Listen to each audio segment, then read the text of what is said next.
Okay. Yeah. Hi, everybody. How are we doing today? I'm doing great, Riddles. I'm doing great. Yeah. I got my space hat on, my magical hat. I got my astronaut lady shirt on. Why? Well, because I've been playing way too much Starfield. Way too much Starfield. I've heard it's quite a phenomenal game. If you enjoy if you enjoy the Bethesda games and the style of the Bethesda games, it is so awesome.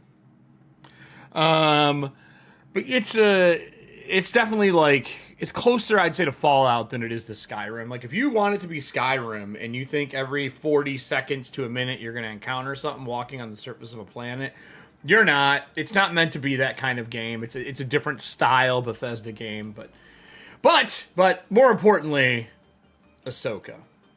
Ahsoka. Nice mug. Nice mug. The new series has been everything I wanted for Force sensitive and Force based characters. It has been so fucking good. So good. Kind of like the comment I made earlier when we were prepping for everything is like we are so damn lucky to live in this moment right now where you can have a series like Ahsoka explore all the magic and wonder that the Force has and promises, and at the same time you have like the nitty gritty real world of Andor, where there's not even a mention of Jedi. You know, it's like that. You get like the whole immersive like reality of what Star Wars is, and not just one aspect of the other. They nailed it. And she is one of my favorite Jedis and always has been. And I love the fact that we're getting the little bit of the Gray Jedi mentality for some of it, but the Gray Jedi is not canon. It is something from the comics and from the novels. But this last episode, without ruining too much, if you saw the last episode, like previous, you know that she went into the world between, and that is a concept that Filoni brought in from the Clone Wars series. You're right, Rebels series. And Rebels. We don't know what it really is, other than we've never seen a Force spirit in it. We don't know how it functions, and she falls into it near death and is talking to Anakin. And if you watch the final season of Rebels, I think it was the final one, right? That Ahsoka was in. Well, she was in more than just one. She was in other, because she started out as Fulcrum, remember? Which is but I mean, her. Like the one where she was in it a lot, like where she looked old. She was in 6 a lot. Yeah, and she's going through the whole concept of figuring out that Anakin Skywalker is Vader, and this brings it finally full circle. It's like full circle. You know, it was like 3 weeks ago when I was, talking to Discord on Twitter, of course, but talking about how like between it being 9 years later, first of all, and so there's a lot of time in there. Orders, a lot of things have happened, but the biggest thing that happened in that gap that should have had such a huge impact on her was the fact that Anakin died. Yeah. Her master died in between this without ever completing her training, without ever having an opportunity to say anything to him, any of that. It just, so all that bit of hope she possibly had was gone. So that's why her character is so kind of like, even in when she appears in the second season of Mandalorian, she seems pulled in. She doesn't seem like she has that same bubbly outgo that she had before. She's been spoiled. She's been hurt. But they bring that back in this last episode towards the end. Like they really, God, dude, this episode is such a payoff for not just Ahsoka fans, but for the Rebels. Oh, yeah. Rebels animated fans. It is such a payoff. Such a payoff. So, I'm so excited. I'm just going to say one name. We're not going to talk about him, but Jason. Oh, do you think the green hair comes from Hera? I don't know. I like it though. Because I think that's what I think that's like the genetic splice. Could be. I would love to see his dad. Yeah. because he's my second favorite of all time. Oh yeah, he was a great character. I mean, loosely, the recent Star Wars, I think it's Jedi Survivor that came out, the character Cal who's in there, they usually use the concept of well, my brain just fried. Kanan. They loosely used his character as a model for him. Well, speaking of Star Wars, in the new cards, since we're on this kick anyway, one of the new fighting cards that we put together was for Vader. Yeah, Riddles and I didn't take last week off. We sat down for like 2-3 hours, shot the shit, and made a bunch of new cards in here. There's some new special ones.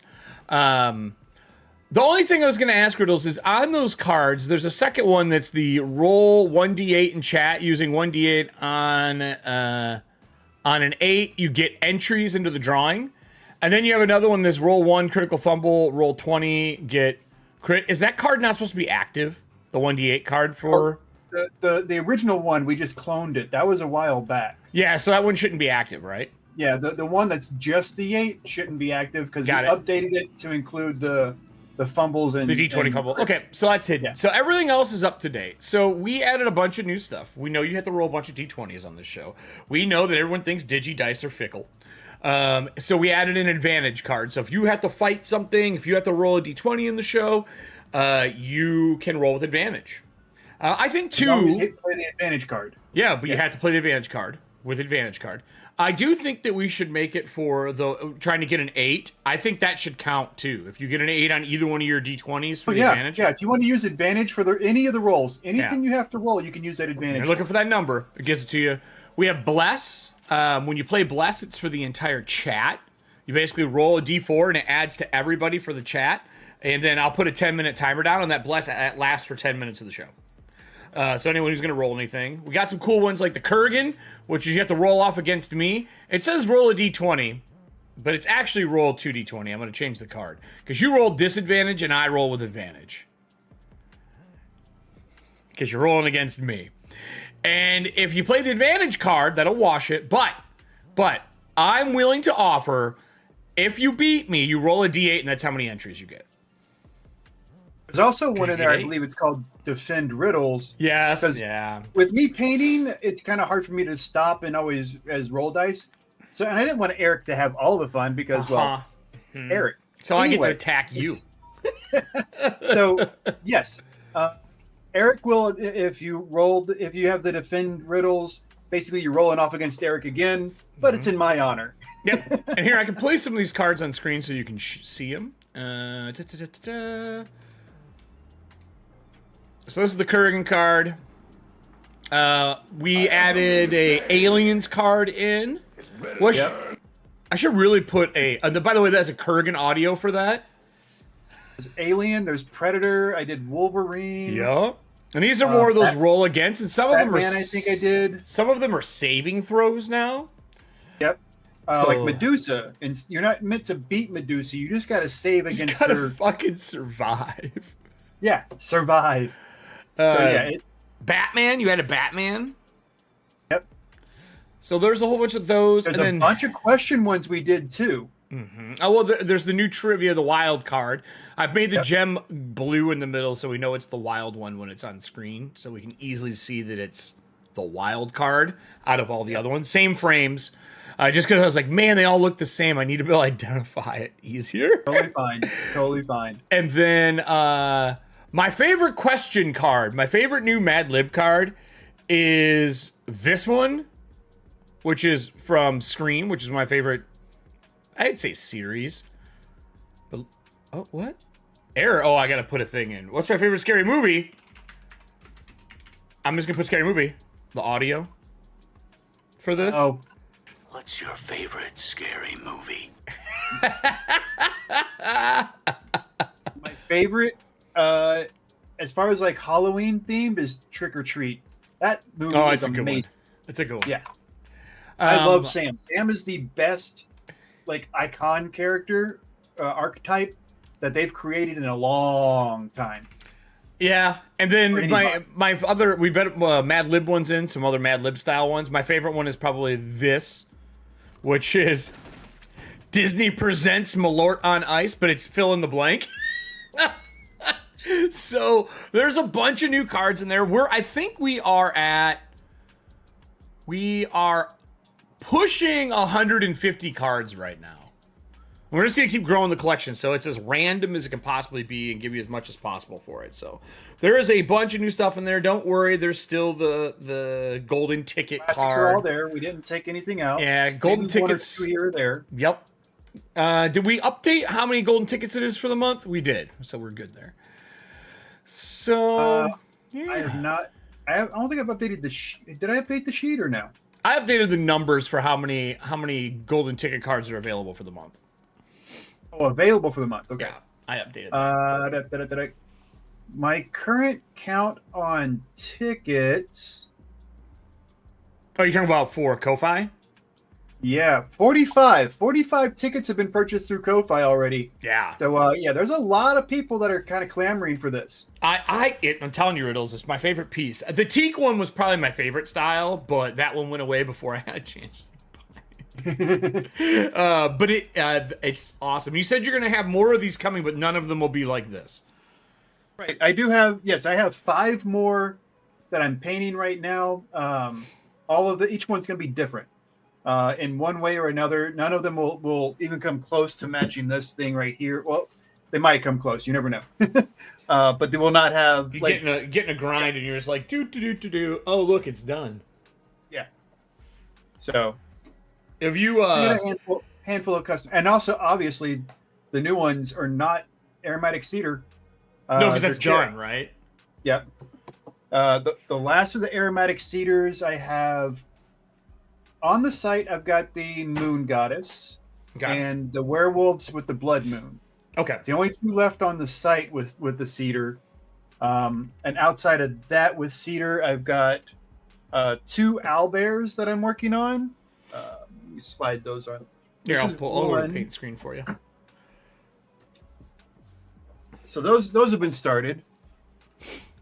So I've got those, and then I've started all 5 of the chakras, but the chakras again are on cherry, not cedar. For cedar, my last 2 I'm going to do are those guys. Thanks to purchase serving hands. Oh, are those the shiny math rocks? Yep. I do like the shiny math rocks one. And I do have some ideas for that. So I mean, it'll. I'm hoping for it to be different than anything else I've done before with that design. And then I got this guy I've been working on. What is that? It's one of the big deck boxes from Jess.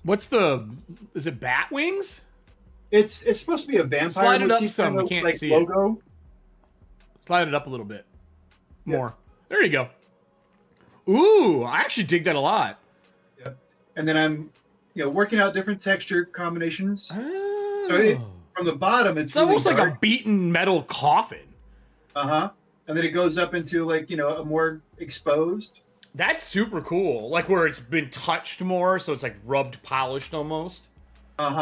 That's really cool. So, yeah, I mean, I have some different things going on. Just balancing stuff out. Speaking of different, I'm gonna pull up just the paint cam because our one for next month is super different. Yes, this is. So you guys recognize this one? This is what you're fighting for this month. Yes. That's it. Yes. Right here. And I've played the video. We got the video set up. I also have our LAUGHAL here, so I can pull it up during the stream so everyone can see what it looks like in all its gorgeousness. But this one is totally different because this isn't a company we've worked with before. No, this is a company that I ran across at the Tucson Comic-Con. Their Rogue Handcrafts is their name, which is nicely emblazoned on the back. Similar to the same company that did the Raven one that Kat bought. Although Kat has not received it yet because it's still sitting over here because there's another one I gotta paint for her before I send out. So okay, it's a nice solid piece. I like the construction of it. It's simple and elegant. Okay, I like this. The offsets are kind of fun. Offset. The stagger dice, dice holding area.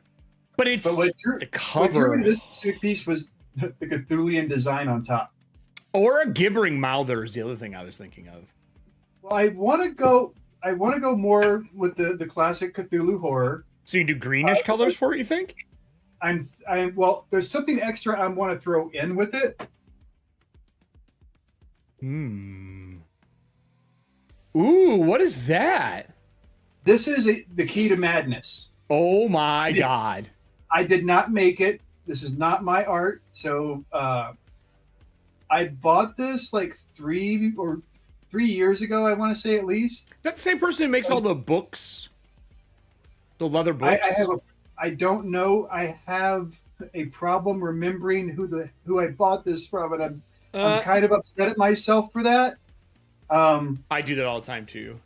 Yeah. So, but it's a piece. I enjoy it, but I think somebody else would enjoy it more than I do. So I wanted to have it as an opportunity for somebody like for this to be Cthulian and this to go with it as a bundle piece. Dude, I would so make that into if I got it into a tie to go around the box. You know what I mean? Kind of fun. Like a leather piece to go around it. That's really cool looking. So does that hold a full polyhedral set? Does it hold 2? Yep, it's a full 7. Okay, cool. Yep, and the felt is in there. It's glued in when I get it, so I can't. I could probably change the blue if I wanted to put in a different felt, either on top of this or if I tried to like dig these out. But I don't think I would do anything until you look at it some more and see if you need to change color. Yeah. So I have that, and I wanted to. I didn't talk about this last time because I don't think they had arrived yet. You guys are familiar with these ones that I have from Turbodort? Yeah, I like those new ones. I was going to ask you about that. Which I love these. These are still my I love using them. I am a huge fan of them. I know that there are videos out there of somebody using poppets. Yep. As an alternative. So if you want it, I mean that is definitely out there. But I've been using these for a while. They're bigger than the poppets, so that you do have more ink space. And I will say this: I'm good. This is that part of honesty. I know the poppet video; they show it where it just like pops out, but all they do is they leave a pool in there. Yes, and you might be able to see it on here. Like it's when you start like moving, dragging your brush on the sides to dry brush. You still gotta clean them. Like control. That thin section on the side doesn't just pop out. You gotta wash it out with warm water. Yeah, you still gotta wash them. You can't. I mean, you could get the base tone out to quickly keep going, and it's satisfying popping them out. Yeah, it is. It is. But what's this new one with the little wet palette tray in the middle? Right. This one is nice. Gives you a lot more to work with. You have the palette in the middle, and these little guys are meant for your brushes. Oh. So you have a brush drying like going along with it. So it's a nice combination piece. And it's got some weight to it. Yeah, there's no weight to it because the first ones are solid. Yeah. Which is nice. I like it. I think they like the solid, but I get why they would carve out the middle to save some weight. Yeah, this makes it a lot lighter piece to like throw in your bag or anything like that. And having the open bottom is more like that pop-it effect where it is easier to pop out. Yeah, for sure. So I totally get it, totally understand it. I will say if you paint a lot of different stuff, get a black and a white. Yeah, because the color matters for what you're mixing and what you're painting on. Your lighter colors are not going to show up in this as well. Just like darker colors, like your blacks, don't show up as well in here. I think it also shows primer too. Yeah, it makes sense to have both colors. Because if you're going to paint on black primer, you put it in the black. If you're paint on white primer, put it in the white. You got a better idea of what it's going to look like when it goes on. So that's awesome. Yeah, so I'm quite happy with having these on hand, and I truly appreciate them. They sent me this one and this one for free to test out and kind of like put it out there. So yes, I highly recommend, as always, these pieces. So anyway. Back onto what we're really here for, what everybody showed up for. The more painting. Because I have one more thing. You're not done yet? There's more? There's more? So earlier this year, we know a certain company had some issues come up. And because of this, a company they worked with that they sponsored a lot. You can say their name. It's okay. So yes, talking about Wormwood. Yeah. And their association with Take This. I don't know who Take This is. Yep. Huh? Who's Take This? TakeThis.org is a company. It's an organization that's been around for 10 years now. Okay. And it is a gamer-oriented community of people. Okay. The whole thing behind Take This is mental health and suicide prevention. Oh, nice. Okay. So I get behind them a lot. I understand. And I wanted one of those wooden pieces back in the day, but I also didn't want the randomness. I wanted to have a very specific combination. Sure. And the only way they sold them was random bundles. So you didn't know what 2 wood combination you were going to get. So in response to all that, Take This did find another partner to produce the shield and sword that Wormwood was producing, but they did it as a pin instead. And it's Beetle and Grimm. Oh, my boys. Right? One of the things that, I mean, it's metal, I assume. Inspired. Take This is obviously inspired by the Zelda game, where Link gets the sword and the shield, and he says, "Take this because it's dangerous out there." Oh. So the shield is meant as for you as to protect, to defend others, whereas the sword is also there to oppose those that attack the demons within, I guess. But I like the fact that it's a slip-in pin. It's not the button pins. Yeah, I like that. Most of their stuff is the slip-in pins if they're made to be worn all the time. Yep. Because if you put this on a hat, that little thing's not going to bother you. Those pins annoy the hell out of me when I try to put them on my cadet hat. I run them up higher when I do mine. Yeah. I use locking backs. So your hair gets caught in locking backs, though. I'll tell you that. I like these a lot better. And I'm actually waiting because I have 3 more coming in the mail. It's dangerous to go alone. Here, take this. That's awesome. I didn't even know they made those. I didn't even know that. Yeah. So, but yeah, it is a a good affirmation kind of thing. Yeah, absolutely. It's like the how much do they run? Do you know?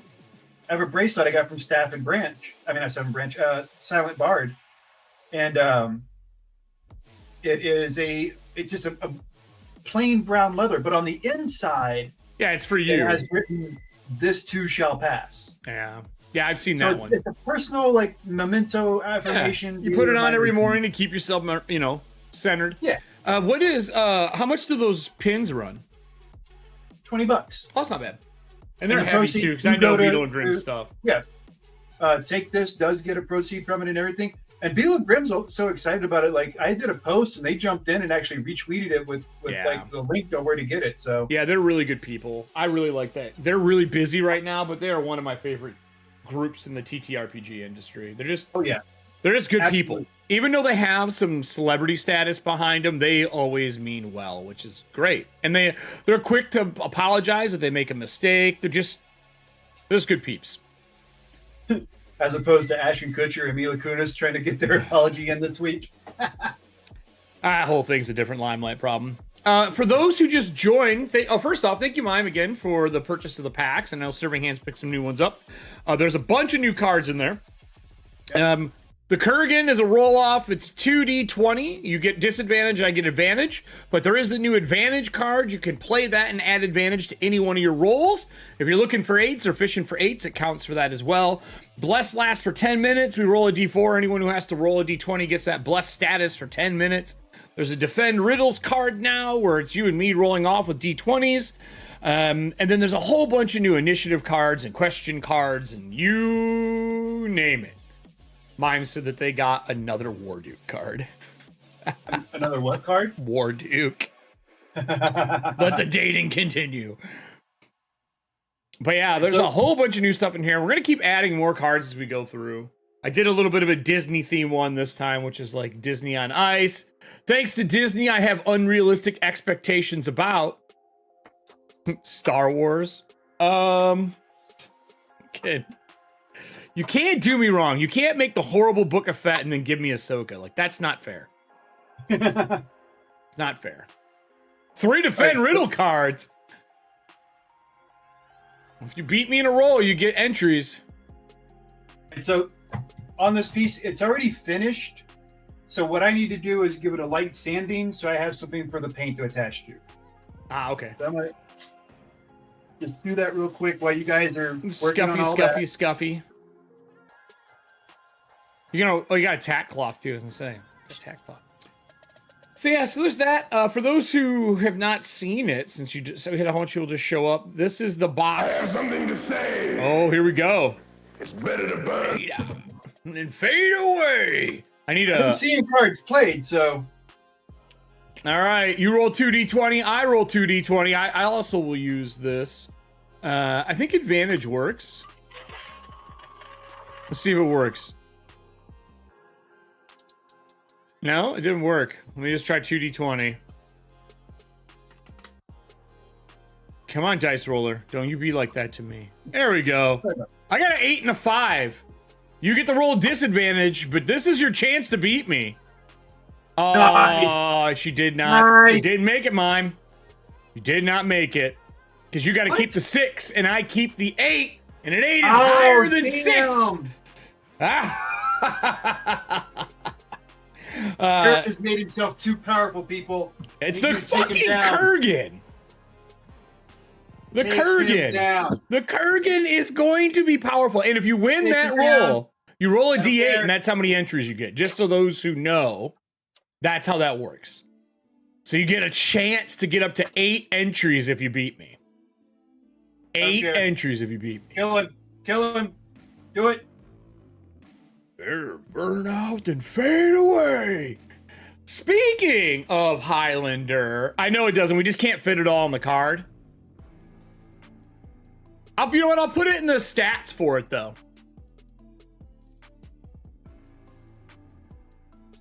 Told you it was too complicated. I'll add it into the cards. It is not. I'm here to explain it.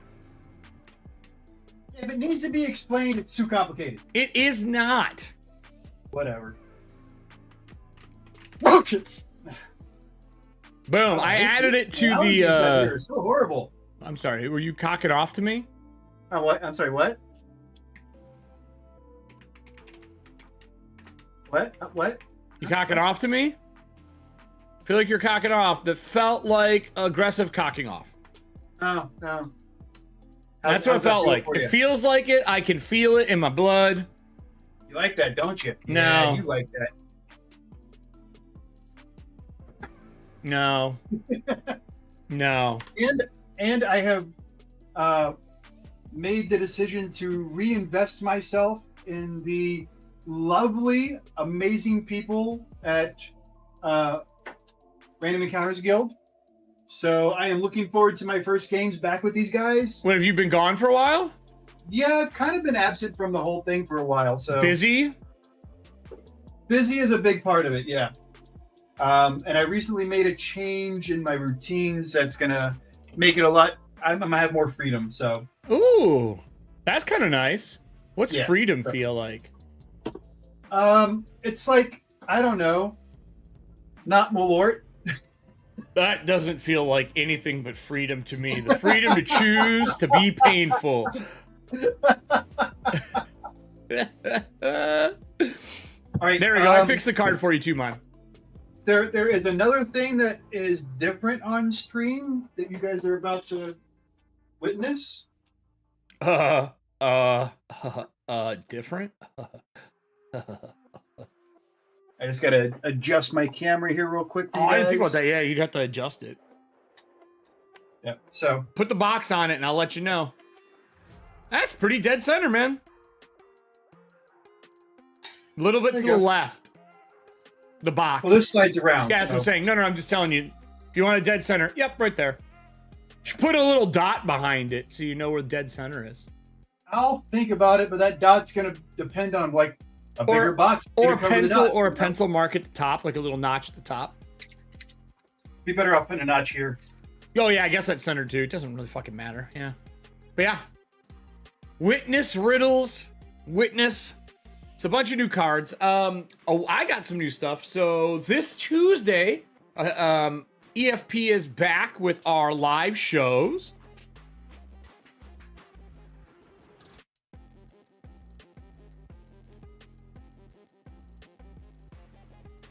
And we are going to be doing Blade Runner this coming Tuesday. We're doing a 4-episode miniseries.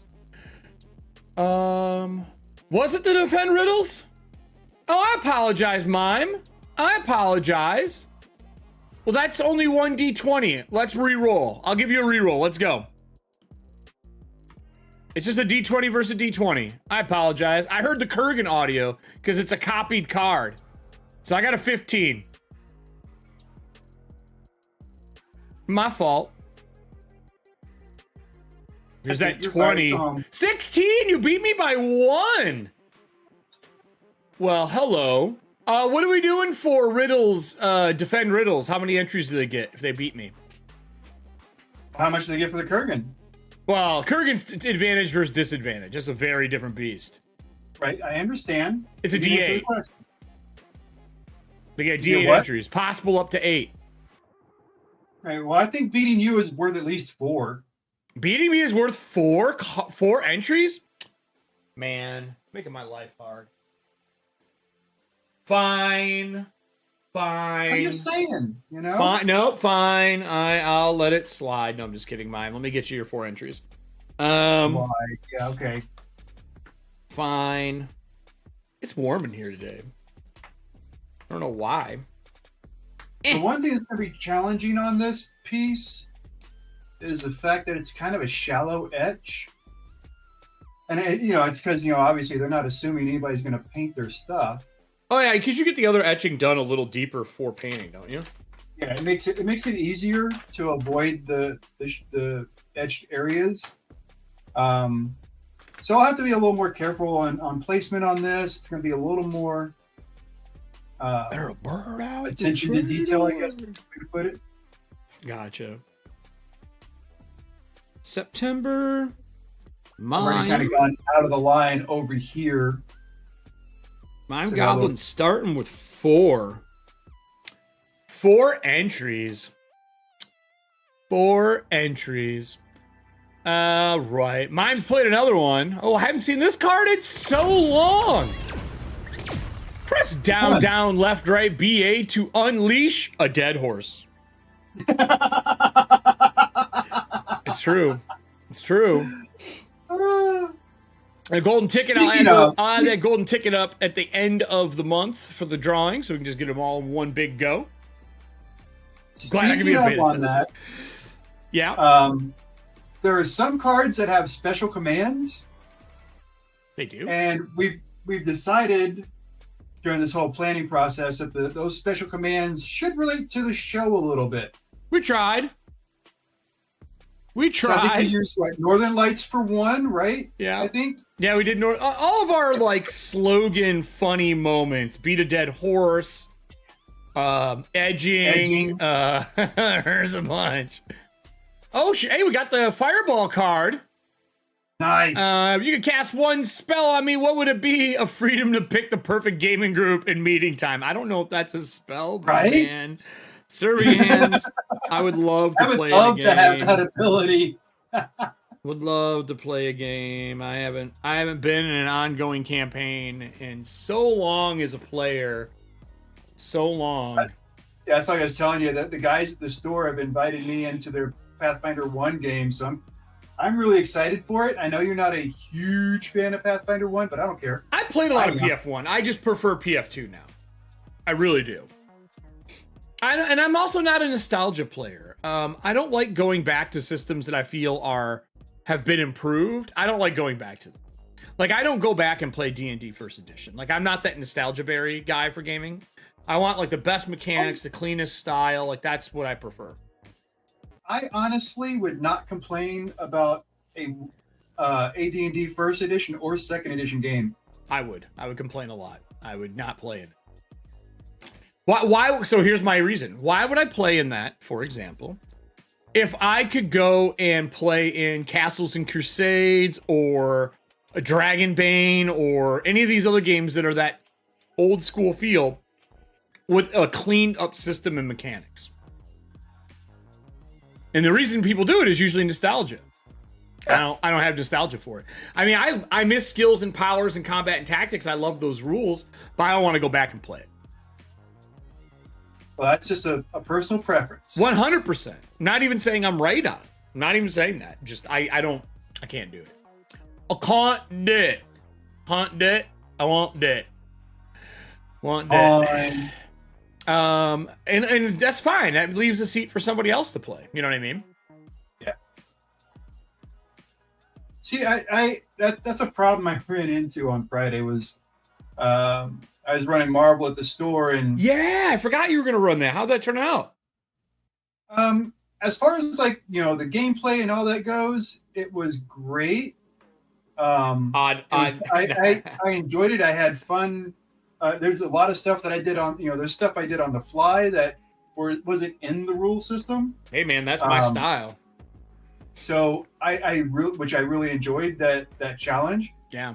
But I had a guy sit at my table who has been an issue in the past with me. Oh yeah. The reason I stopped running at stores. Yeah. And he has many times in the past made enormous, like, almost diatribes, to be honest with you. One of my favorite words, by the way. Thank you. Most often it's poorly used, honestly.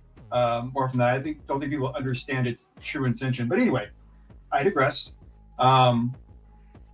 He had professed like such disdain for the movies and, you know, all the geekdom that's out there now between Marvel and DC and Star Wars and all this other, you know, just showing a very, you know, that he is not all about that. And this is a Marvel game. Right. You know, he's not in the whole comic scene or anything like that. And he's professed that he doesn't like the way I run games anyway. So why this guy sat down at my table, I don't know. I can't, I have an idea. I don't know. But yeah, so it's just, honestly, even though I was able to run the game well, in my opinion. Yeah, those people suck. Yeah, I feel it was honestly ruined for me. It was a shit night.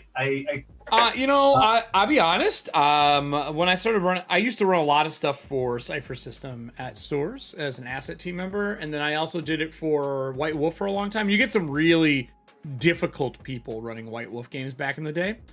Yeah. And I would just tell them that this isn't the table for them. And I wouldn't allow them. And I mean, you know me, confrontation is not a problem for me. I don't mind it. I'm not going to say I revel in it, but I sure shouldn't have a problem with it. So I usually tell them, sorry, you're not allowed to play at this table. And the store owners know. And those people will get somewhat upset about it. Like, you caused conflict the last time we ran together. Until I can have some one-on-one time with you, we're just not doing it. The thing I found out is they never wanted to have one-on-one time. So it solved the problem. I put the ball in their court and it never bounced back. Ever. They wanted to be that confrontational person. And I do believe that there is a right group for that person. You know what I mean? Like, I'm just not that person, and some of the people at the table are not those people, and no one should have to suffer through a bad game session because of one person at the table. But I did stop running at stores after a while because it got so annoying.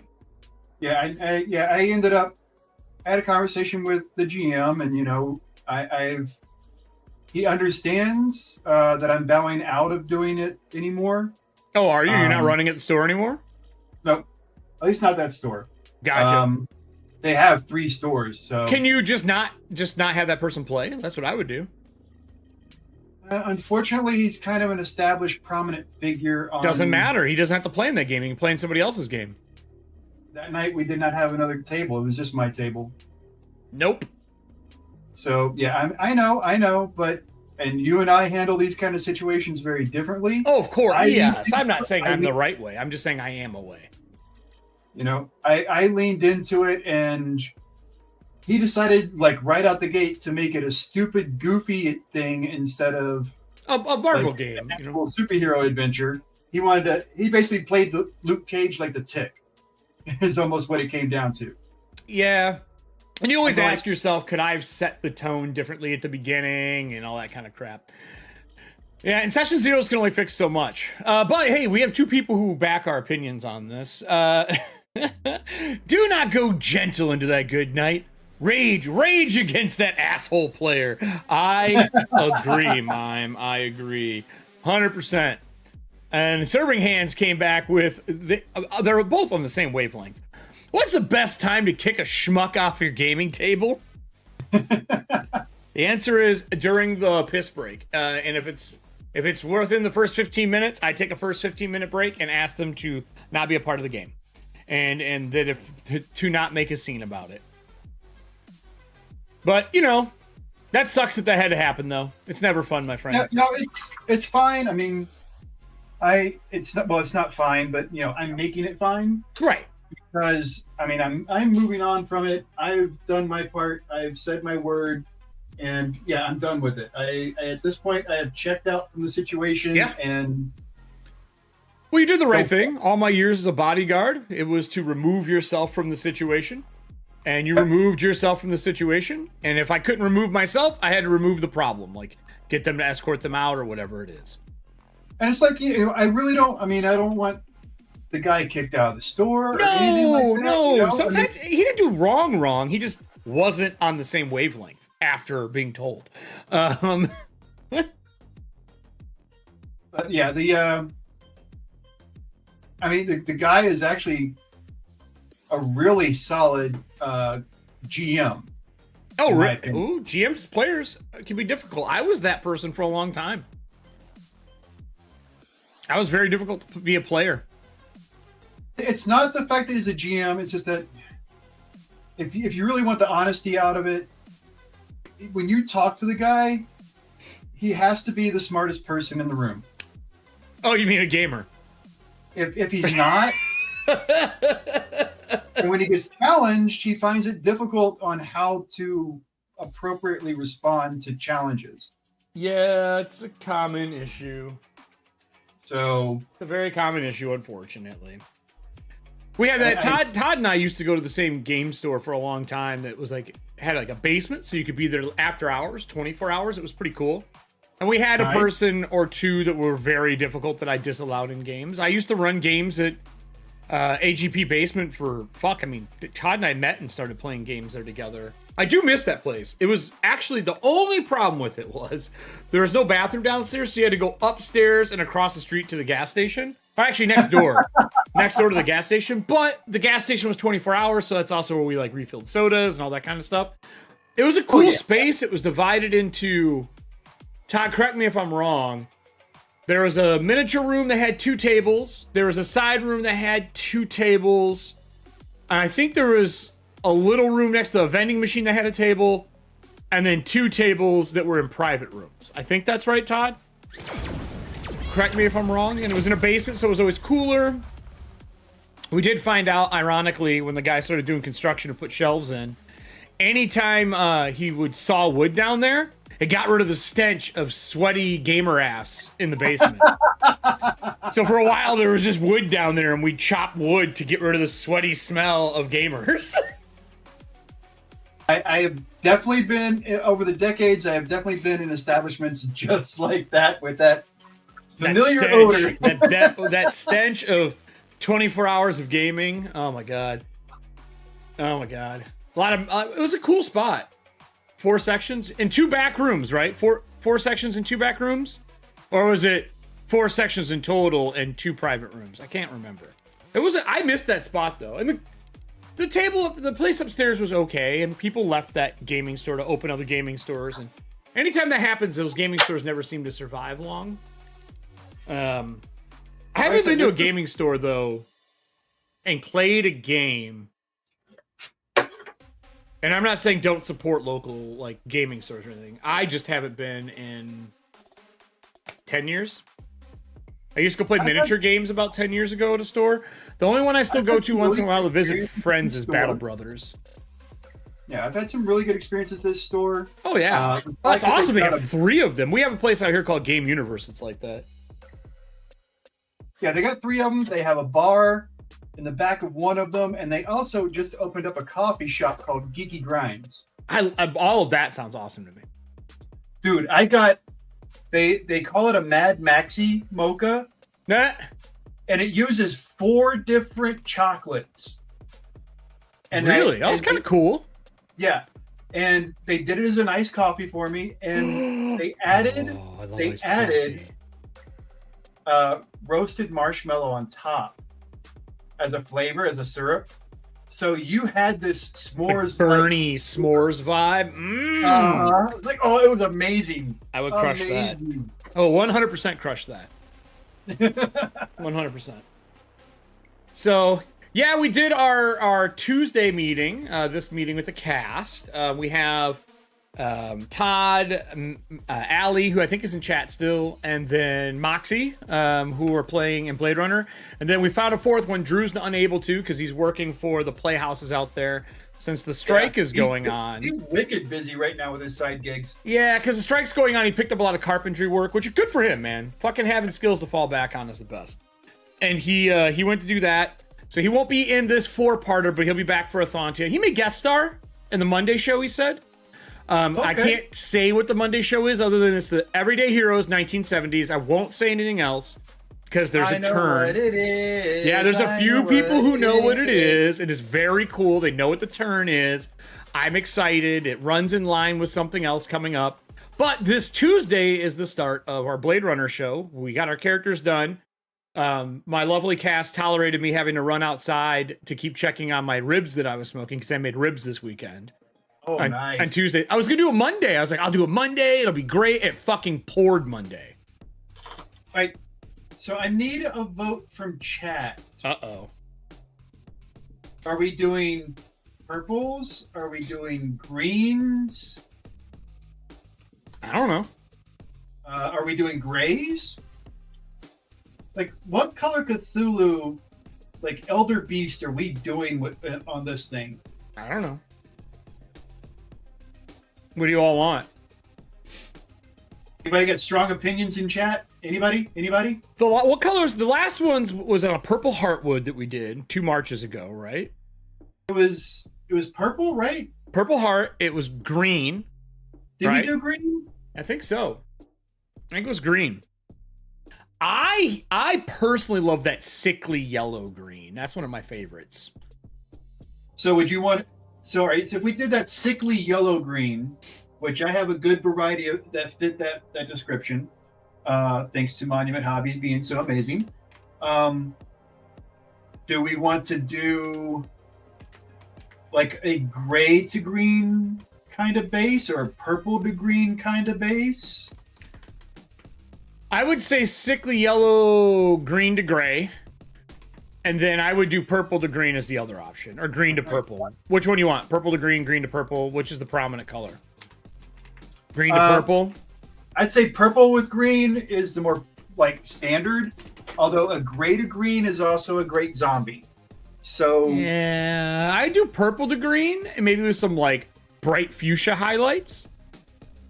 Anybody got any issues with that in chat? Anybody? So if so, I'll put those 2 up. I'll put it up. That. So which color scheme do you all like more? Which color scheme do you all like more? I am partial to the sickly yellow green to gray. I love that yellow green color. It's one of my favorites.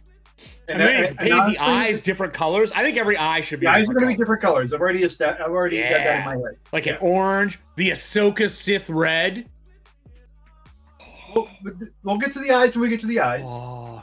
And remember, we've only got 3 weeks this month, so yeah. I've got to keep that in mind as well. Yep. With this being a shallower piece, it's going to take a little more time as far as those highlights and edging go. Oh, because you can't fucking dry brush them and stuff like that. Right. I can't dry brush right over the edged areas. Yeah.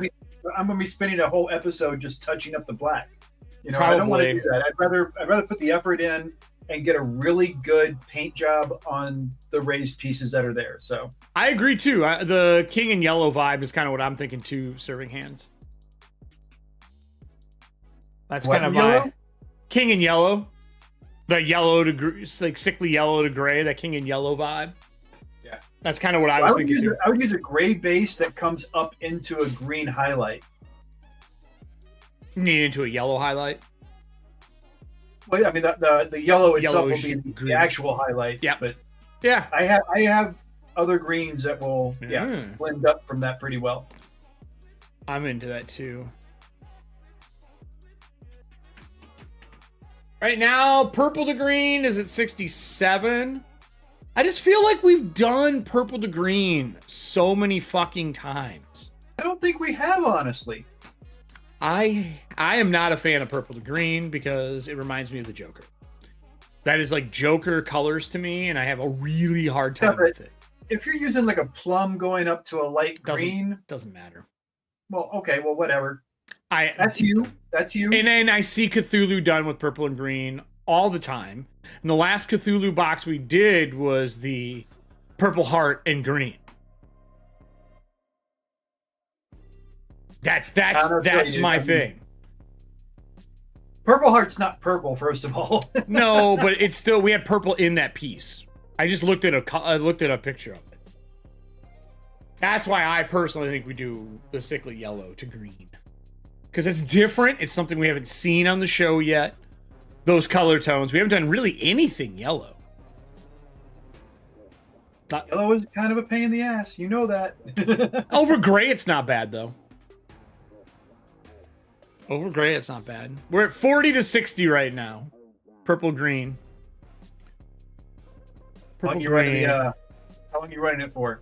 Well, Scott just showed up. Scott, we're voting on what we want this lovely new company's Cthulhu-esque box to be. I would like the sickly green to gray because we haven't done it on the show. The other option is like a purple to green, like that classic Cthulhu. We did decide the eyes are going to be different colors, but we'll get to that when we get to that part. We have the vote up right now. I think you're the deciding vote, Scott. We're at 50-50 now. 50-50. If it goes did you? Damn it, we're at 50-50. If it goes to a tie, if it goes to a 50-50 tie, it's a tie. I'm going to do the gray to green. It's a tie. So if you guys want something other than the gray to green, get your voice out there. It's a tie right now. It's a tie right now. It's a tie. Tie, tie, tie. I think everyone's voted. I think everybody has voted. Yep. We are at a tie. Dun, dun, dun, dun. Ending poll. And I will admit we have done a lot of the green effects, but we haven't really started with that gray. And I think this would be a fun illustration of zombie effects and zombie flesh. I mean, I always think about the blackest night or darkest night stuff with the gray, yellow colors. So I haven't done a lot of that, so we'll go to that. Yeah, I win one. I finally win one. I win a vote by going to a draw. Don't let it go to your head. Oh, I never fucking win. Brian Sparks, I changed my purple green. Thank you, Brian. Thank you. I always think of the blackest night. Darkest Night? What the fuck was it called? It was a great series. Was it Darkest Night? Is that what it was called? The Blackest Night. Blackest Night? Because the Yellow Lanterns, their zombies look so cool. I'm a big fan of that. I think it's a great idea. Great idea. For those who just joined, there's a bunch of new cards. There's an advantage card now, which anytime you have a D20 roll, if you play that advantage card, you have advantage. If you get the roll off against me, you roll disadvantage. I roll with advantage, but that card will kind of wash that out a little bit. There's a Bless card. The Bless card gives a D4 for 10 minutes to everybody in chat, which is kind of cool. It's a nice little bonus, and it lasts like a casting of a spell. We just made it 10 minutes because it was fun. And I'm not tracking a minute because fuck that. Delay's too big. Eric's only winning once in a poll is Riddle's proudest achievement. God damn it. Damn it, serving hands. Damn it. There's another one before that. Who's your favorite and why is it Eric? His exit strategy for dickwad players is only mildly dangerous. It's true. It's true. I learned in like all sincerity, I learned working conventions and running tables for people to having one dickwad player at a table and not having a conversation with them as a GM, or having somebody come do it for you if you're not comfortable with it, if you want a mediary, ruins it for the rest of the people at the table. And I would rather make one person dissatisfied than a group of, 3 to 5 people dissatisfied. And if that means just kind of telling someone like, look, this isn't going to work. If you want to share a beer later or something or whatever, you're being too aggressive at the table. And I usually give them one warning. But I don't ever do more than one because there's not enough time in a convention for more than one warning. Yeah. There just isn't.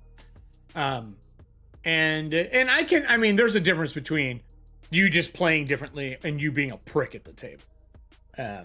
Pricks at tables get the full Frank House service, which is my favorite. Full service. But yeah. So yeah, our Blade Runner, anyway, my lovely team put up with me having to run down there every so often, about every 30 minutes to get them done. Ribs turned out amazing. There's a picture of them in Discord. They are fucking phenomenal. I made an umami blend to put on it. It's all the normal salt, pepper, cayenne, paprika, smoked, all that kind of stuff, chili. But I used, I have dashi packets for making ramen stock. And I used that with the Fujura and blended all that in my coffee grinder and some umami mushroom powder and made that for it. It doesn't taste like mushroom, it's just umami. Oh my God. Homemade Korean barbecue sauce. It turned out so good. 2 racks are gone. And we usually like tear a rack apart and make, if you ever have leftover ribs from smoking, make chili with it. It's perfect for chili. But man, was it good. I would do that. Man, it's so good. And the barbecue sauce was very easy recipe. I took like 2 recipes for making gochujang barbecue sauce and altered it for myself. And I used all the trimmings for making ribs, because you always trim to make sure it's even. And I used those, chopped them up, did a coat in the bottom of the pan with everything that came out of that, and then made the barbecue sauce in the grease that was left over, just so you have some pork flavor to it. Whew. Worth the 6.5 hours of prep and cooking to make them. But we made our characters. We have 3 totally different characters for it. And then for those of the people out there that played Blade Runner, and they've done the first dossier that Free League put out, the starter set, I am making the one I'm running a case file afterwards. So it's assuming that these players have all done that case file, the Electric Sheep case file, and they are getting called back from mandatory leave, like vacation leave, early. They were supposed to be off for 30 days, and they're getting called back after 1 week. And they're all starting with a permanent resolve gone, because they haven't had the time to like decompress and get back the fortitude. Todd's playing a guy on the way out for retirement. Moxie is playing like a really tech heavy smart person. And then Allie is playing a fixer, which is going to be pretty fun. And then the 4th person is a secret to not only the cast, but to the audience as well. But we have a 4th person for replacing Drew. I promise it's somebody that everyone knows. The cast wants to know who it is, but I wanted it to be a little bit of a surprise. They couldn't be there this Tuesday. That's where the surprise came up with. So, and Blade Runner, for those who played, now Scott in chat has ran it and is a fan of it. It's made for 4 or less people. Do not run that game with like 5 or 6 people. You are doing not only the game a disservice, but yourself as a GM a disservice. 2 to 3 is really optimal. I think we only had 3 in ours, and it worked out really, really well. Allie was with us. Yeah, Allie talked about it because she was the only one who was kind of familiar with the piece besides myself. I'd played it. Kelly was going to maybe play in the Tuesday one, but she's in the Monday show that we're doing. It's a 3-person cast for Monday with guest stars. You haven't got to play it yet, Scott? It's pretty... So here's my thing. I think it's a really fun iteration of the engine that Free League uses. Year Zero engine. Yeah, it's a very good alteration of it. My problem with Blade Runner, and this really has more to do with time of release than anything else, is when you run Blade Runner, the set piece itself feels just like you're playing a cyberpunk setting. And obviously, Blade Runner pays homage to Mel Gibson. Whoops. That's not what I wanted. What's his name? William Gibson. Thank you. William Gibson. And to that genre. But the set piece feels so much like cyberpunk. It takes a lot of work to differentiate a cyberpunk game from a Blade Runner game. And you can only hunt down replicants so much. And I think the truest statement I've seen about Blade Runner is it's actually not about the case. It's about the hard choices that you make as a humanity and as AI being in it. And it's really the hard choices you have to make. It's about the Frank House dilemma. And that's why I'm excited to run it, because I love Frank House dilemmas. But I don't know how often I would play this game. Here's a thing for you. Speaking of Frank House dilemma, how'd your first interview stream go? The interview went great. The overlays did great. Unfortunately, Rob's camera was fighting with OBS Ninja really bad. And while you could hear him fine, it just kept stuttering. Even though in our call, he was pretty much okay. But when it hit OBS, for some reason, he was like a freeze frame for like 5 to 15 seconds at a time. Interview went great. Super over the top. The concept works great.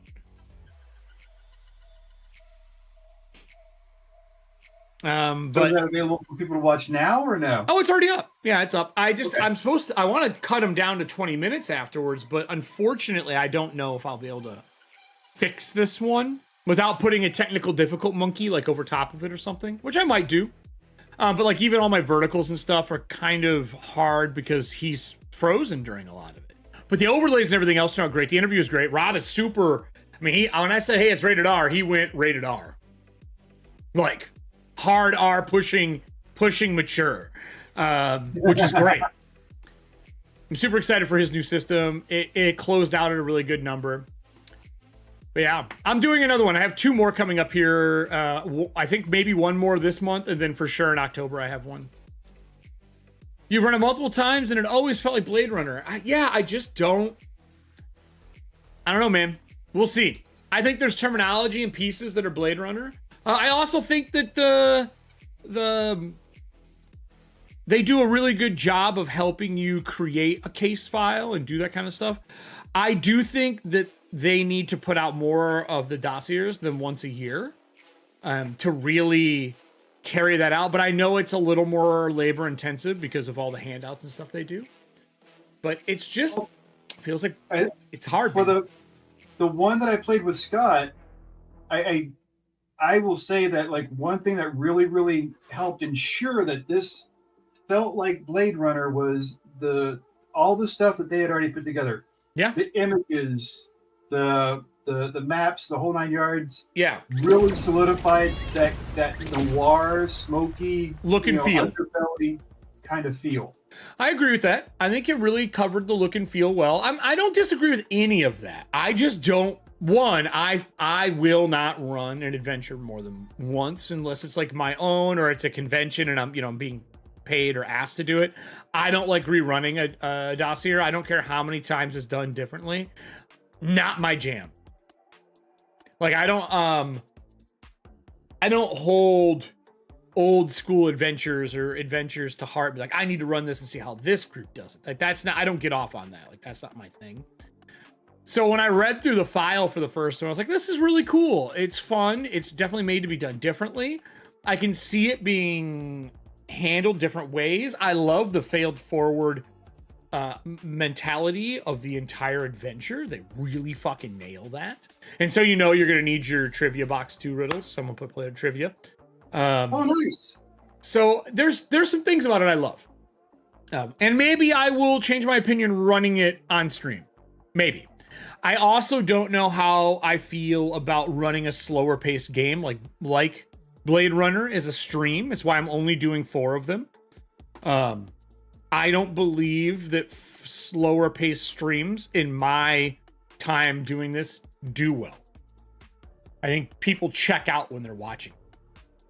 But we'll see. I think it depends on the genre and the property, honestly. I'm talking about even from watching other people's streams where it's a slower based. Right. Eric, you've already said that you don't like doing things twice. So, I mean, watching something slow for you is kind of an obvious thing. No. I'm not saying Riddles, you're taking it wrong. I'm not saying I don't enjoy watching them. I am talking about the numbers strictly. When someone runs a slower based piece that is 3 to 4 episodes versus something that is a little faster paced on stream, their numbers and how they do. Okay. People tune out and check out and leave. And this is just for me doing like hard research. The role play is heavy, Scott. I do agree with that. I do, and I personally love that. Like, Blades in the Dark is my favorite set piece. The role play aspect of it was amazing. Yeah, I 100% expect it to be very conversational, and I'm excited for that stuff. I was the tech heavy, guy on ours as far as like the sci-fi brain and whatnot. Because I was the one who was the or had just graduated from doing CSI work, basically. No, nice. And got into the field, and I was a replicant on top of that, so I kind of had that little extra oomph. That. What's up, Matt? Palmer loves some Blades in the Dark because his Chaos Monkey gets to reign supreme. But yeah, I'm excited. I'm excited for the show. Prove me wrong. Come up and show up and watch it on Tuesdays. We're doing the initiative really differently. In these games, you draw from 1 to 10, and because the VTT I'm using doesn't have the cards in it for it yet, the StreamLoot cards, all of the common cards are initiative cards, and we're pulling them in the order. We're just taking them in the order they come, which is going to be wild. Because it'd be no different than drawing from a deck. You know what I mean? Like, it's random. And then if we're out of those cards at that time, I have a special way I'm going to handle doing initiative. But yeah, it's going to be pretty fun. So we have Magic and Miscellaneous for the trivia card from Serving Hands. For those who haven't done the trivia stuff before, if you can answer the question on your own, you get 3 entries. If you need assistance and that person is correct that you pick, you both get 1. And I got my 2-minute timer ready here once the question is read the second time. Give me just a couple seconds. You're fine. Finish what you're doing. Not much, Palmer. I've been prepping for a bunch of shows. I'm doing the overlays from the Alien Fugitive that I did. I redid those in a blue and a red style for Blade Runner, so I've been prepping for that. I just got asked to run games at Gamehole Con on Saturday night. I was going to do 2, but it looks like they found someone to fill the day slot on Friday. So on Saturday night, I am running Everyday Heroes, and I'm doing The Crow for Halloween. So, because they came out with the Crow set piece, and I'm running The Crow based out of Madison. I wrote up 3 kind of acts for it. It's going to be a 3-hour stream. Super pumped for that. I just rewatched the first Crow and most of the... I finished the second one as well. So I'm excited to run that. Really fun, man. It's a 111-page PDF that they nail. Like, it is how do you run multiple reborn people in a stream, and they nailed it. Yeah, The Crow. Yes, Matt. They came out with a full IP for... Actually, here. While he's finishing painting this, I can actually show it on stream. I think this is the right one. Whoop. Google Art. Is that the right one? Yeah. So they came out. It's $19 because it's an IP. Anything that's like an IP like that, they have to pay for. It's a cinematic adventure, but half the book is new rules for Everyday Heroes, and the other half of the book is an adventure. The adventure is also really good. I'm just I'm not going to run that on stream. I don't like ruining adventures for people who might want to play it at home. But I am using the rules. I'm making pre-made characters. I have 3 prints from James, all signed, hanging in this apartment. For the Crow? James O'Barr? Yeah. Yeah, the guy who drew it and wrote it. Yeah. I love it's one of my favorite comic or trade paperbacks, actually, because I think I read it as a trade. And then originally it was a 5-issue comic book series. And then there's a excerpt in it where the guy talks about how reading The Crow, when he was, I think, designed the adventure, I believe, how it helped him stop being scared of death, like dying, which I thought was really cool. What is that? I have not gotten over that fear since my last encounter. No, and he said, but that as a kid helped him kind of get over the worrying about dying all the time. But yeah, so it's a full rules piece, really cool, really well done. New archetypes in a new class. They fucking nailed it. So what do we got here, Riddles? Miscellaneous, right? Yep, magic and miscellaneous. Okay. Serving hands, get ready. Timer is here in my hand. What you got, Riddles? All right, boys and girls, ladies and gentlemen, get your ears ready because here comes the newest trivia. What is the material component for the spell Mage Armor? Oh. Again, this is 5e, so let's ask the question again. What is the material component for the spell Mage Armor? All right, starting the timer. 2 minutes. Serving hands. What is the material component for the 5e spell Mage Armor? We don't have a piece in our Demi-Lich yet, so... 5e component. I know this one only because I play a mage a lot. And I actually track my material components because it helps me with roleplay. This is a low enough component where I'd be okay if they didn't clarify they had it. No, I don't. I actually don't make my wizards clarify. Yeah, the material component, the piece that you need to cast the spell. I don't have my players track that stuff unless I'm doing a gritty game. If I'm doing a gritty game, I make you track Resurrection, damn well better have your components for that, because a lot of people do that if it costs X amount of gold, that kind of thing. Yeah. Serving hands, are you calling on help, or do you know it?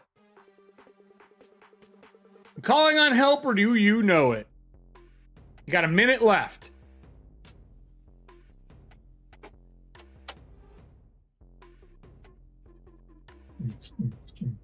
I think Mage is my number one play class next to Paladin. I'm all over the map, honestly. I really trying to think. I actually, you know what? There's one class / subcast that I kind of steer away from. 30 seconds left. Serving hands. What material component? Or are you calling on assistance? Armor. Assistance. Who do you want to take? We only have one person who's put something in so far. So I play a lot of different things. I do. I like rogues a lot too. I just find that that's my one class I don't get heavy into is rogues. I am a dissatisfied player with most GMs letting me play a rogue. And I also know that rogues are a lot of work for GM sometimes, especially if you're like the pickpocket piece. The closest I got to rogue was in 2nd edition with the Bard. I do love bards. I had a bard assassin I played for quite some time. Until like level 15. The Bard, the way it was in 2nd edition, was so much more fun to play than it is now, in my opinion. Oh God, I don't remember it well enough anymore. Back then, you really were a jack of all trades. Well, we're gonna go with the first one then, serving hands, which means it's Brian because he's the first person to say it. Cured leather. It is a piece of cured leather, basically to represent armor. So you both get 1 entry. And we finally get our first piece in the Demi-Lich. So Brian, welcome to getting your first entry to win. This is the box that is going up for to this lovely piece. This is the box here that I'm playing on screen. You'll get 1 entry into the end of the month. Is that Brian, are you my friend from Canada? Is that who that is? Brian, are you the pretend friend from Canada? Okay, pretend friend. You love my new storage for all the trivia and cards and stuff? I know. I saw that. I was like, is that what I think it is? Yeah. Where it's did you legit, get that at? The shop I go to.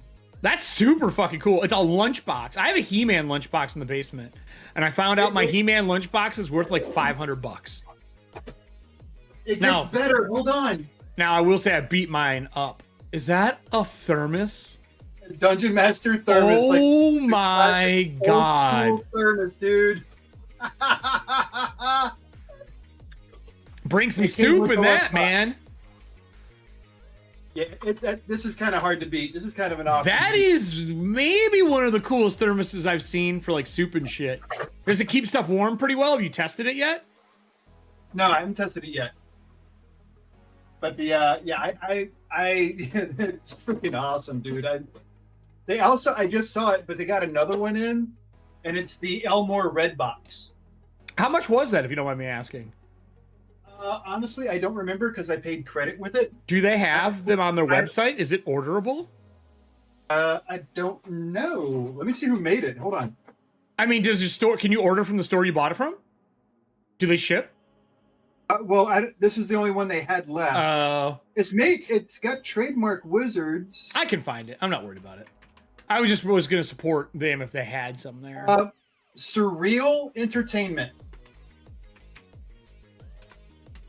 Surreal-entertainment.com. Check there. Hold on here. Yeah, there's sets. There's a whole bunch of them. They have the BioWorld one, which is the Red Dragon, with the Surreal Entertainment. Yeah, that's not bad. It's only $23 for the pair. Yeah, that's not bad at all, dude. Right? There's a Marvel one with Ghost Rider. I like Johnny and Danny and all those guys, but I'm not a big Ghost Rider fan. There's a Godzilla Destroy All Monsters. Oh, that's got you written all over it, dude. It's the classic. Oh my god! Hold on here. I'm putting this on screen. Yeah, it is definitely me all over. Hold on here. Whoop! Look at this. I'm gonna have to switch screens. Hold on. Look at it! I 100% want that in my collection. Of course, it cost more than the rest of them. Oh, yeah, but that's awesome. That's the original, like, Destroy All Monsters one. Yeah, that's awesome. I'm gonna have to check them out. Well, it's Amazon has them all if you want to look at them. Because they have that. This is the other one that they did, which I really like, which is the traditional one. Actually, I think I like this one more. With the green thermos. They also have this one, which has got Mecha Godzilla. But they did a whole bunch of them. That's hella cool, man. Hella cool. Good find, my So for friend. all of you that were in stream last month and got to see me paint that beauty, we're gonna show off the current versions I'm doing. Slide them up a little bit. Yep, working on it. I just switched screens so I could see it. These are not on aromatic cedar. The aromatic cedar I cannot get any more of. Ooh, I like that started painted one. Yep, these are already started. So I did the same sepia effect on this one that the other one that we sold. This one has a lighter kind of approach to it. Instead of using the brown wash from Monument, I used their flesh wash on this one. A little richer, brighter tone. The tone. Warm. Yep. And then this is just upside down. I'm enjoying that though. Yeah, but the fade on that it took about an hour to really get that fade to where it was kind of consistent. Airbrush gravy, well, you couldn't do it with that though because you'd fill the lines. Well, yeah, because it would fill in the cracks. I don't want to fill in the cracks. Yeah. Speaking of filling in the cracks, I actually did one with the black background, like is my classic, right? Filling in the cracks. Okay. I also did one with a white. Oh, that's really different. Right? So these two really pop off each other, and that's actually the color way they should be. Oh. So, but here's the thing. After seeing it, both of them side by side, I want to do another where the fill-in I do as a gradient going from the white here to the black here, because it really, you can see a difference in how well this stands out. It reads really well in the brighter color. Yeah. Right, and this reads out better here. So I want to do that fade from that white to black. That'd be kind of cool. And then do the rainbow on top for the and it's not even a true rainbow if you really look at the color spectrum. It's not. Because they include a dark blue. It's the chakra colors. Chakra. Yeah. It's not rainbow. Chakra. So those are cool looking. Those are actually really nice. I got those working. This is the one everybody's working on. This is the one everybody's trying to win. Yes. But it's got highlights and everything on it, man. Yeah, I'm really happy with how this came out. I'm super. I impressed myself with a box. So. I really dig that new pattern that they're using for the interior. Yeah. Yeah. Can you turn that sideways so everyone can see it? Yeah. Fits 3 full sets with space. Yep. 3-foot sets around, and then you have the space in the middle would still be open. And they still aren't selling those on their site. As far as I know, I have not checked. I just checked again today. I didn't see them. Now, what's on their site? Did you look at that air elemental I posted? No. They have a limited edition air elemental hex chest. That's a two different woods. It's etched all the way around the sides. It has a special etching on the back for the numbering, and the front is just like they killed this. This is an amazing piece of art. You know what's hilarious when you put an Elderwood and it is a retirement home? Yeah. Get Elderwood Academy. Yeah. Oh, they did the sides. Oh, this is really cool looking. Look at this, everybody. It's a beautiful piece. Because it's a limited edition, I can't buy and sell it. It's just a store, and I completely appreciate that policy. Oh, that is gorgeous. But I did order one for myself because it's too beautiful not to have in my collection. I'm sorry. I've been wanting them to do edge work. You know what I mean? They do sides on the hex chest. The remastered. Yeah. I mean, like real scroll work like this, though. Because I've actually painted ones from them that had the side pieces before, like 2 years ago. That's really pretty, right? It is. It's gorgeous. It's freaking gorgeous. So let me put a link in chat for everybody here. Collection.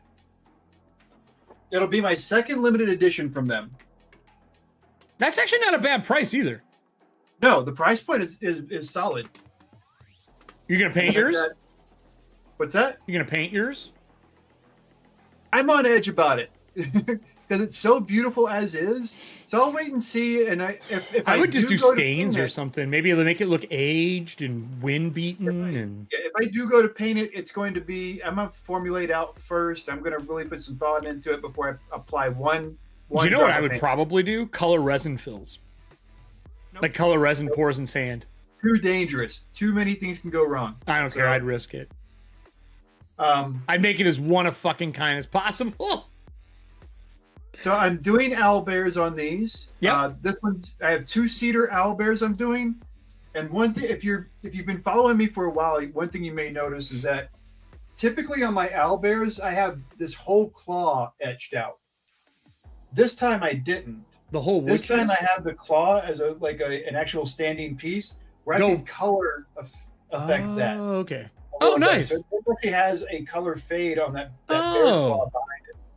That's actually really cool. Yeah. So I'm really happy with how this is coming out. I do plan on leaving the natural wood for the skies because it's such a pretty wood. And I really wanted the wood to kind of stand out and speak on its own. So that. And then last but not least, with what I have coming, the last of the cedars are these guys. The math rocks? Goblin shiny math rocks. Fucking hilarious. Right? So that's going to be my final piece that I have in the cedar. So cedar will be done after this.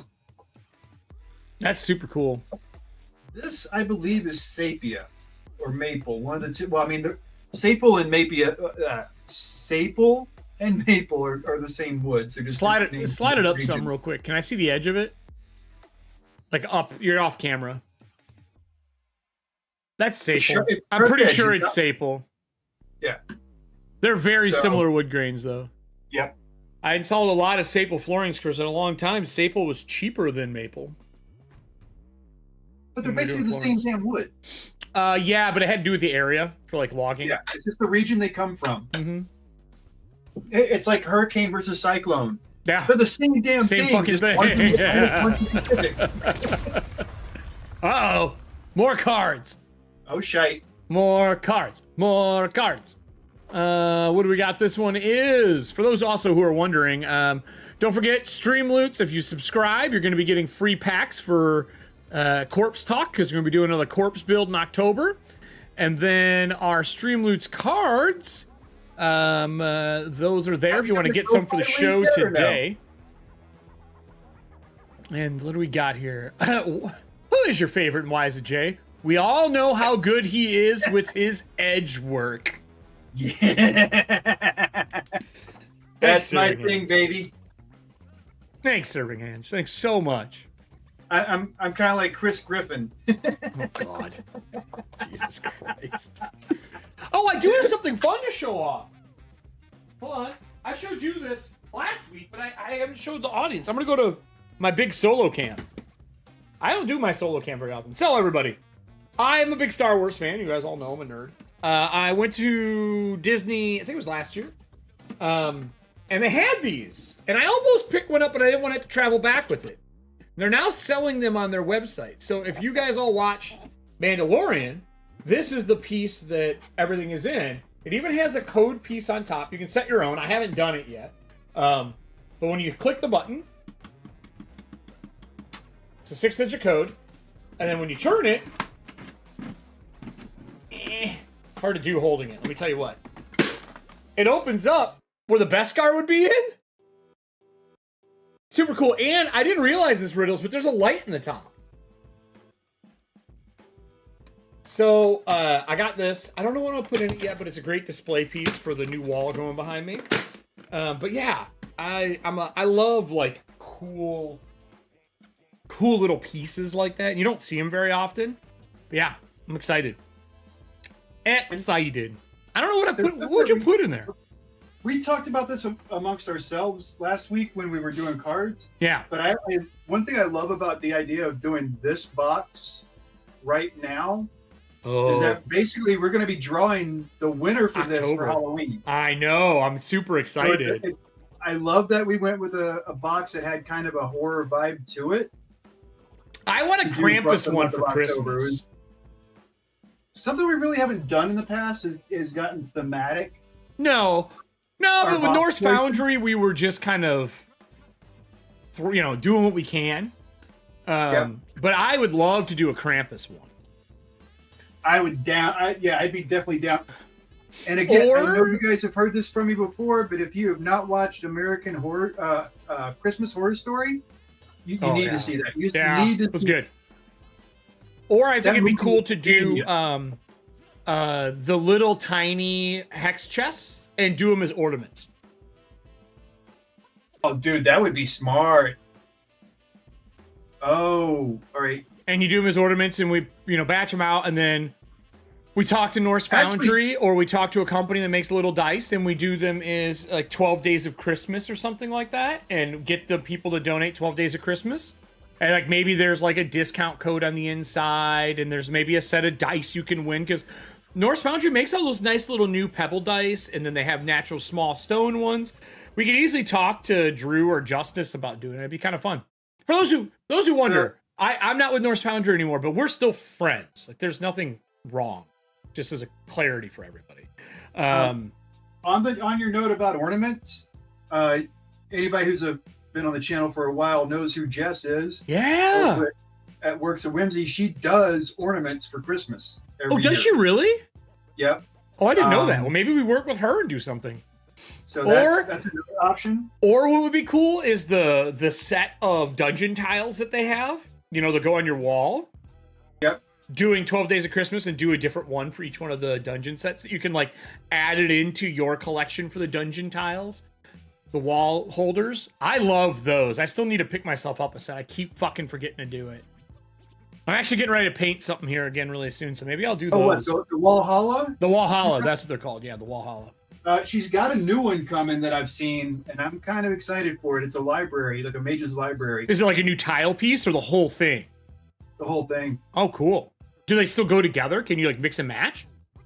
I wouldn't see why not. They're using the same link system, so you can easily put a library above the dungeon. Yeah, if you haven't seen it, she's let me pull up Works of Whimsy. She's just a great human being, period. Yeah. And her husband is amazing with the 3D printer.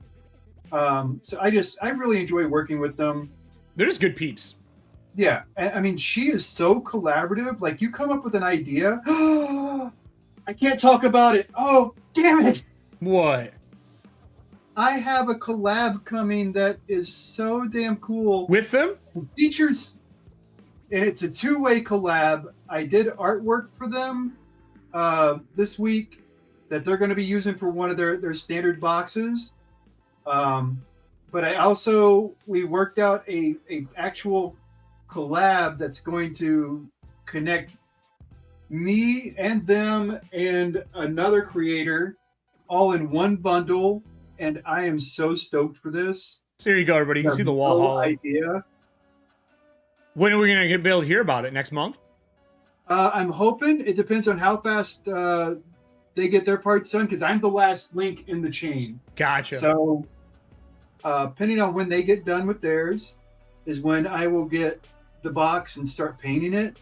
Cool. But yeah, dude. Oh. Can you tell me after stream? Yeah, I'll tell you after stream. Okay. I just put the Walhalla up. Those things are super cool.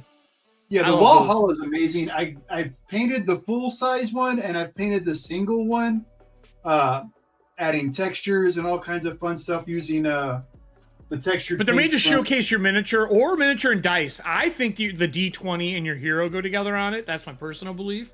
Oh yeah. But yeah, retirement dungeon. Retirement dungeon. What a horrible retirement. Welcome to our retirement community. Yeah. Avengers Dungeon. I did pick something else up here. I didn't show this off either. I don't think I showed you. I also got this lovely little Ahsoka pin. This camera fucking focuses so well, it's kind of mind-numbing. But yeah. You're kind of mind-numbing. That is definitely true. Definitely true. Oh, you're getting the lighter grays in there for the eyes to do all the eye colors. Dude, honestly, that looks dope and gray, too. Just grayscale. Yeah. But we're going to put a little pink in there because I do want that kind of rotten effect. Yep. And you need that little touches of pink in there. So we're going to have little touches of pink. We're going to have various shades of green. I think these three are going to be my prime go-tos for the greens. Oh, wow. This actually doubles up for all kinds of fun stuff. Presentation, yeah. Oh, yeah. And this has a nice, like, sickly kind of tone to it. So yeah, I'm really kind of interested in using this combination. Is that like a glow green on the far right? No, it's just a bright pale green is all it, or it's really bright, cool. Bright pale green. Todd, the company worked you so hard, you have nothing left to give. Get in the retirement dungeon. Yes, that's exactly what it is. Actually, there we go. That's the combo right there. Are you gonna do like one of the iridescent washes over it or something like that to give it that sickly, weird, rotten feel? I want to test that petroleum brown that I've got from them. In fact, let me put the. There's not petroleum on this coffin one, is there? No. I didn't think so. For those who don't know, I got this in as a test for Mr. Riddles. Whoop. Oh, you can see the purple a little bit more on this one today. The purple's really dark on this. This was for season 3. Yeah. But this is one of the coffin crypts we did as a test run.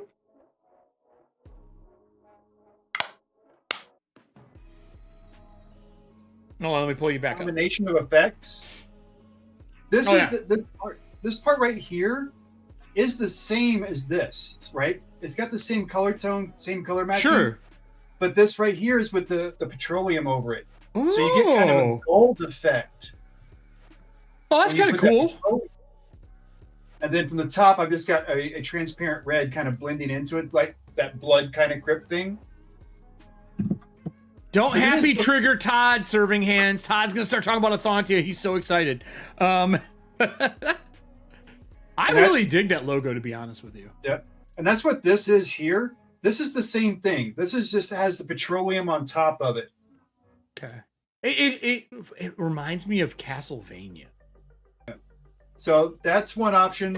I also have a gloss coat that I could use as a spot thing. Sure. And give it like that wet. kind of, yeah, that wet look. Like around the eyes and stuff like that. Yeah. Yeah. That could work too. The best way to do that, I seal it first. Yeah. Oh, 100% seal it first. Yes. Yep. Seal it first with matte and then go in and hand touch where you want the gloss to be. Mm-hmm. And it really gives it that nice little like. And it doesn't change the color as much either as if you were to paint it right over it without that matte coat.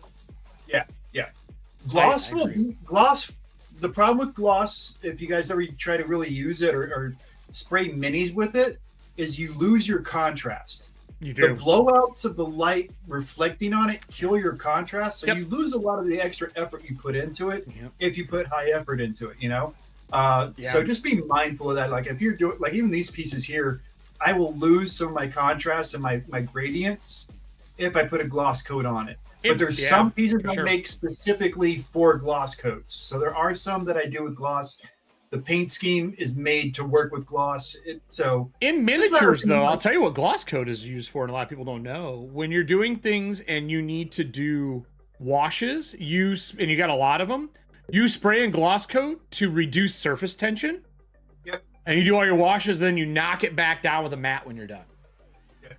Works amazing, like batch coating large armies, or if you have a lot of washes that you're doing, but you want them to be able to fall into the grooves, Space Marine armors, things like that, really plated stuff.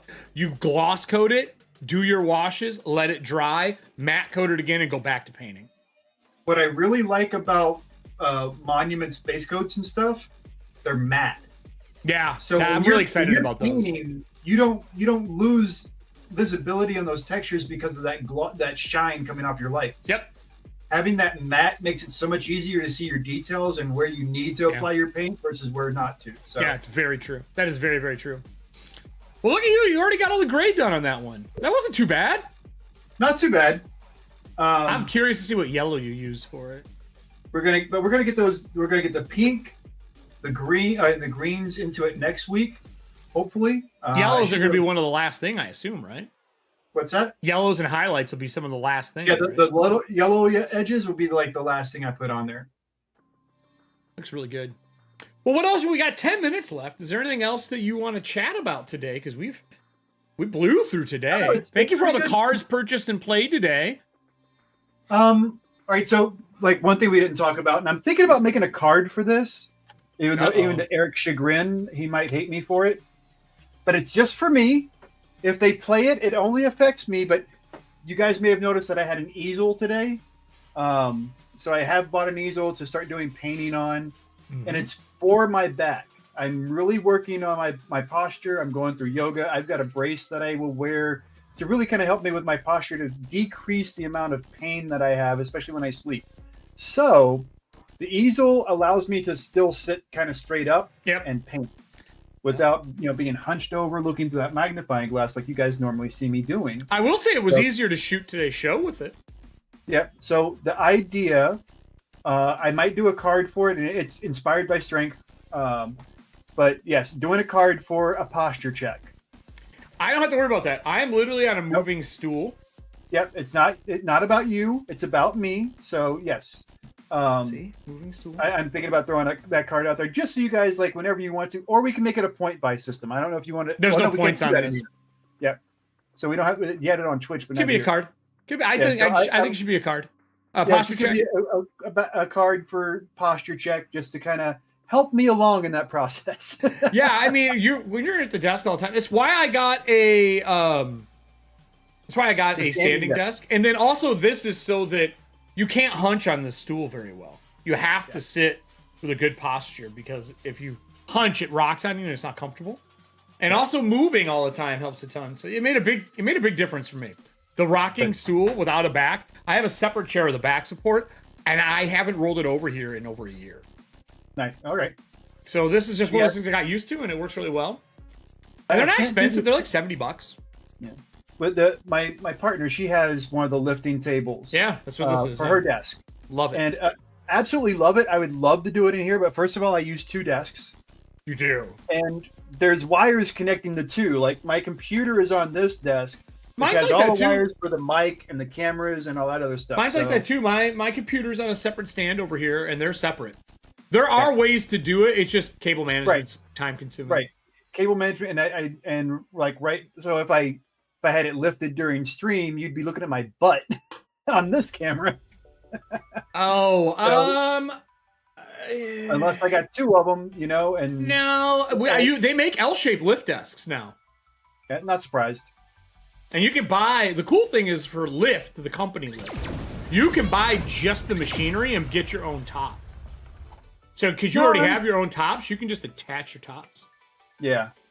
It'd be something I'd have to look at. They're pricey though. I mean, I'm not gonna lie, they're not cheap, but man, it saved everything for me. Because Todd went through too, he got a custom desk made and got an easel. And Todd, correct me if I'm wrong, the easel helped you a shit ton too, right? For your Surface tablet? He's in chat talking about it's smart to unshrimp regularly. Yeah, it is. It is. It is. Like I have the Apple Watch and it has the standing reminder for me. Every time that standing reminder goes off, I stand up and I do a stretch, at least one good stretch. Whether it's from yoga or just listening to my body and following that. That's that's my thing right now. I had the same problem when I started streaming for Norris. I fucked my back up really bad. I had to figure something out quick because I was used to standing and working all the time. Because I mean, you did photography forever. You're standing the entire time. About that desk when you got it, so yeah, that's why I got it because I couldn't move. I was laid up for like a week. I come in here to sit down. I take a bunch of drugs and sit down and stream because I couldn't sit. But I blew my back out doing lifting when I was younger, and it was just stupid child mistake kind of feel. For housework. Yeah, so it made a big difference. There's a lot of strengthening. Yoga helps a shit ton though. That's my partner's been great about helping me develop my stances and get into some of the poses and just learning proper posture through the process. So she's been great in helping me with that. Serving hands. There's other things going on. We have a new morning routine where we go out and sit on the balcony to have coffee. Just to get away from the work, man. Yep. It's such a better way to start your day than going right to work. I do not look at emails or touch emails or internet for the first hour that I'm up. The only exception to that day is this show because I'd say 11:30 and I get up at 11 on Thursdays because Wednesday night I work all night. And same thing. The first thing I do is walk the dog or go outside with the dog and chill on the porch. You guys know I'm a huge supporter of mental health and whatever it takes. Physical health too, man. Well, yeah, physical health too. I mean, and they're connected. They're definitely connected, whether you want to listen to it or not. They are. Yeah. But anyway, Serving Hands will talk about it all the time because her job is all about that shit. Yeah, but I just want to make sure people take care of themselves and that they're good to go, and they have that stability and they're emotionally and mentally where they want to be in life. You can't control the physical aspect all the time, and you can't control things like our jobs and society, but we can definitely work on ourselves. You can control the mortar in between the bricks you got to lay. Exactly. But Todd said posture is good, always smart to unshrimp regularly. But then he also said that raising his chair fixed his shoulder. Was it tendonitis? Yeah, tendonitis. Yeah, it makes a big difference. We have 2 cards to end the show out. 2 cards. Okay. First one. What mini would you want Bob Ross to paint? The yoga ball of perpetual relaxation. I have a really bad image on that. It may be on a yellow and orange and black site, but anyway. And my favorite was someone played the oh no, my table, it's broken. It's oh no, Riddle spinal alignment, it's broken. Truth. Thanks, Serving Hands, for 2 more of these. Well, thank you, everybody. You know what else is broken? A dead horse. Yes, that's right. Thank you so much for joining us again for our first one for September for the brand new LAUGHAL box. I will play that on screen here as we're kind of doing our close out. No, I got it. I'm playing the video. For anybody who was late, we have this little guy here. This is going with the Cthulhu box for next month. Cthulhu box for next month. So the Cthulhu box I'm painting right now comes with a key of madness. Yeah. So the key to Riddle's heart. That has no key. Trust me. There's no key. There's no key. That's just wide open. Just slop around in it. But the box on screen right now is one of the videos Riddle's put together for the lovely Chakra box, one of a kind. That is the one that is for this month. The one right now that's in the upper right is what we're painting for next month from a brand new company. They only are at conventions, so they're actually kind of hard to find. You can't buy them online. The box that is the Chakra one is the new one from Elderwood Academy, which holds 3 dice with space in the middle, 3 dice sets with space in the middle. And it's nice to be back. Bunch of new fucking cards, new advantage and disadvantage rolls. Mime got the first roll, beat me and got that, and got themselves entries. 4. Way to go, Mime. Mime now owns Eric and the Duke. No. She did the defend Riddles one. I was wrong. We had to change the audio. I did the Kurgan for it, and it shouldn't do the Kurgan. Speaking of the Kurgan, if you like the crow thing I showed off, Highlander is another IP they have coming out for Everyday Heroes. I'm going to pick that up as well because I loved me some Highlander. I grew up watching that series. So I think that's it for us today. Riddles, say bye. Bye, Riddles. That's right. Bye, Riddles. Bye, Riddles. Hey, everybody, thank you for joining us today. If you're watching this on YouTube afterwards and you're interested in getting involved, but you missed these shows, don't worry. Down below, there's a link for Ko-Fi. If you pick up those raffle tickets for Ko-Fi, you get entered into the drawing for the lovely Chakra box for this month. We do those every month. And again, you don't have to be here for the drawing, but you do have to answer us within, I think, did we say 24 hours or 48 riddles? So 48 hours. If you don't answer, we will draw again. Last month was a Ko-Fi winner from Australia. So if you are interested in getting involved and you can't be here for a live show using the StreamLoot cards, don't worry, we got your back. Down below is Ko-Fi. And if you're watching this afterwards on this side over here, there's going to be a video to watch. It's probably going to be Corpse Talk with the bad video but the great audio. Don't worry, that'll get remedied. That was just a technical issue from the guest star. Hells didn't want him to be online. Apparently it was too dangerous. And then on this side, there's going to be a subscribe. We're trying to hit our 500 subscribers so we can get super chat and everything else in. Share with your friends. Thank you for everybody who bought StreamLoot tickets today, or StreamLoot cards today. And Brian, you got yourself your first entry in for helping answer our lovely trivia question. That's it for us today. Go paint something, everybody. Have a great day.